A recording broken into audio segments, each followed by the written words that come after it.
Pada pembahasan fluida, salah satu materinya adalah teori Torricelli. Jadi di sini untuk teori Torricelli-nya, ketika ada sebuah tangki atau bejana atau wadah yang dilubangi, atau mungkin tempatnya bocor ya, tangkinya bocor, kita dapat menghitung yang pertama kelajuan air ketika dia bocor, ketika dia keluar sampai ke permukaan tanah. Nah, itu bisa dihitung kelajuan airnya di sini dengan rumus V sama dengan akar 2GH1.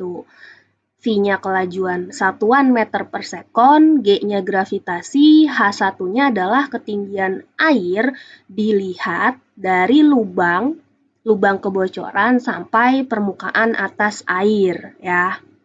Kemudian selain itu kita bisa juga menghitung jarak tempuh air ketika bocor sampai ke tanah berapa.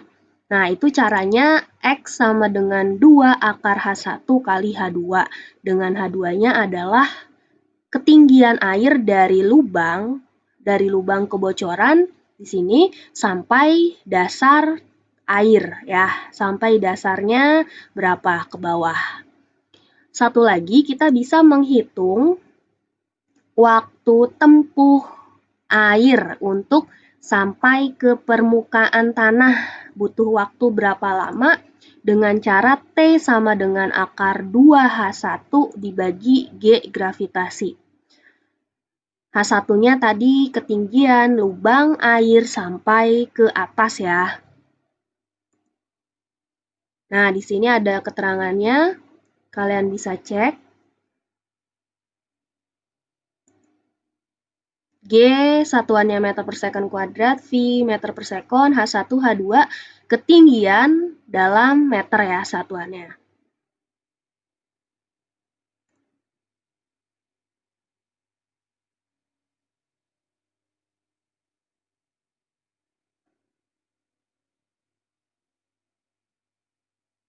Berikutnya di sini ada contoh soal. Misalnya ada sebuah tangki diisi air, di sini kalau kalian bisa lihat di gambar, ketinggian tangki ini totalnya 1 meter, kemudian ketinggian yang bawah 0,2 meter. Nah, di sini sebuah tangki berisi air dilengkapi dengan keran pada dindingnya seperti gambar berikut. Hitunglah waktu dan jarak tempuh air ya. Kita coba jawab. Pertama, kita cek H1 dan H2-nya. Karena H totalnya tadi 1 meter, maka untuk menghitung H2 yang atas ini, untuk menghitung H1 yang atas ini, maka tinggal H total 1 meter dikurangi H2 0,2 meter. 1 dikurang 0,2, 0,8 meter.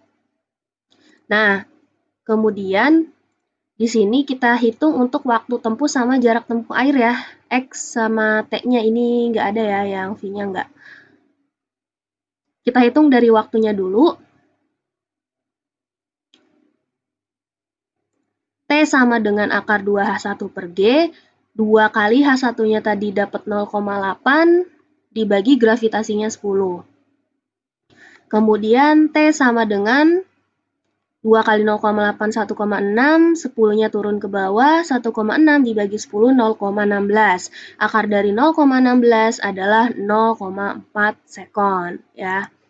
Kemudian untuk menghitung jarak tempuh di sini caranya X sama dengan 2 akar H1 H2, 2 akar 0,8 dikali 0,2, 2 akar ini hasil kalinya 0,16, akar 0,16 keluar jadi 0,4, 0,4 kali 2 hasilnya 0,8 meter ya. Itu untuk jarak tempuh air. Oke, soal berikutnya kita akan menghitung kecepatan. Kita akan coba cari kecepatan airnya. Dari sebuah tangki terbuka berisi air terdapat keran berada pada ketinggian 2 meter dari alas seperti gambar berikut. Oke, jadi kalau berdasarkan gambar di sini H totalnya 7, H-nya 2 meter. Maka untuk menghitung H atas ya, kalau ngitung kecepatan kita butuh H atas atau H1, tinggal dikurang aja kayak tadi, jadi ketinggian totalnya 7 dikurang tinggi bawahnya 2, 7 kurang 2 hasilnya 5. V sama dengan akar 2GH1, kemudian V sama dengan akar 2 kali 10, gravitasinya ya, kalau nggak ada di soal gravitasinya pakai aja 10, dikali H1-nya 5. 2 kali 10 kali 5 hasilnya 100, akar dari 100 adalah 10 meter per sekon. Seperti itu ya, jadi untuk menjawab soal yang ini nih, misalnya yang ini dari kasus ini misalnya ditanya kecepatannya, berarti cara menjawabnya seperti ini.